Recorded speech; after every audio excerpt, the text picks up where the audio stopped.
Hello बच्चों, let's read the question. The question is saying who for the first time experimentally demonstrated bacterial transformation. यानी पहली बार experimentally bacterial transformation को किन्होंने demonstrate किया था यानी बताया था. विच बैक्टीरिया वाज यूज्ड, और कौन सा बैक्टीरिया यूज किया गया था इसमें. So let's see the key concept. The key concept will be Griffith transforming principle.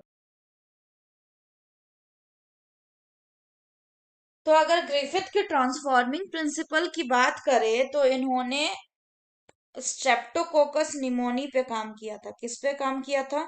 Streptococcus Streptococcus pneumonia Streptococcus pneumonia पे काम किया था.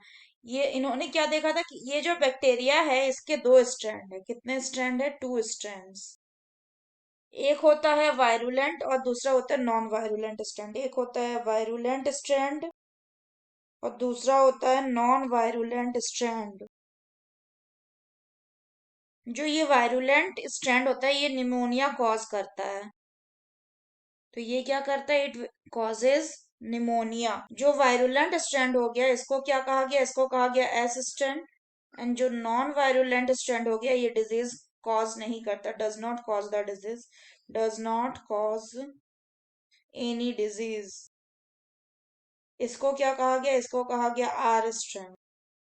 अब अगर हम एक्सपेरिमेंट की बात करें तो एक्सपेरिमेंट में ग्रिफिथ ने क्या किया था? ग्रिफिथ ने सबसे पहले वायरुलेंट स्ट्रैंड को लिया. वायरुलेंट स्ट्रैंड को लिया यानी कि एस स्ट्रैंड को लिया. कैसे? लाइव, मतलब जिंदा. और इसको माइस के अंदर डाल दिया. तो उन्होंने देखा कि माइस जो है वो डाइड. माइस जो है वो डाइड. नेक्स्ट स्टेप में उन्होंने क्या किया? नेक्स्ट स्टेप में उन्होंने नॉन वायरुलेंट स्ट्रैंड को लिया. नॉन वायरुलेंट स्ट्रैंड यानी आर स्ट्रैंड.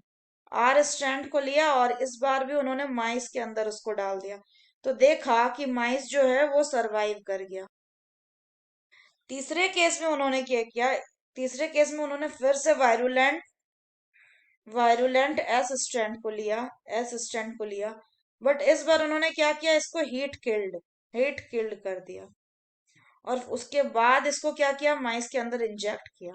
तो देखा कि जो माइस था वो सरवाइव कर गया.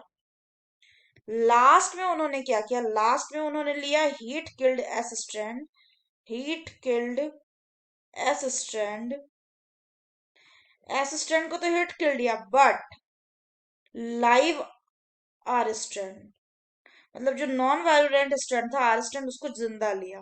इसको माइस के अंदर डाला तो देखा कि सम माइस डाइड. क्या देखा? सम माइस डाइड. तो उन्होंने इस बात को किससे कंक्लूड किया? उन्होंने क्या कहा? उन्होंने कहा कि the occurrence of living S type virulent bacteria is possible only by their formation from the R-type non-virulent bacteria, which pick up the trait of virulence from dead bacteria.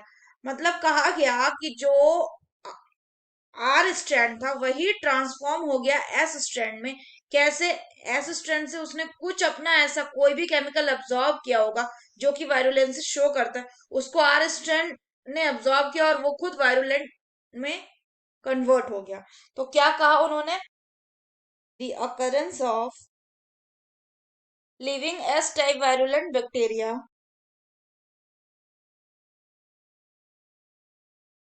is possible only by their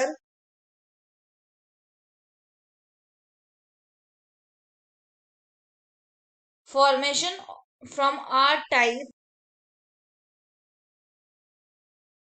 non-virulent bacteria which pick up the trait of virulence from dead bacteria. तो इसका मतलब क्या हुआ कि जो are bacteria था वो किसमें चेंज हो गया? R bacteria changed into S bacteria. तो यानी आर बैक्टीरिया ट्रांसफॉर्म कर गया किसमें? ट्रांसफॉर्म कर गया एस बैक्टीरिया, यानी नॉन वायरुलेंट जो बैक्टीरिया था वो ट्रांसफॉर्म कर गया वायरुलेंट बैक्टीरिया में.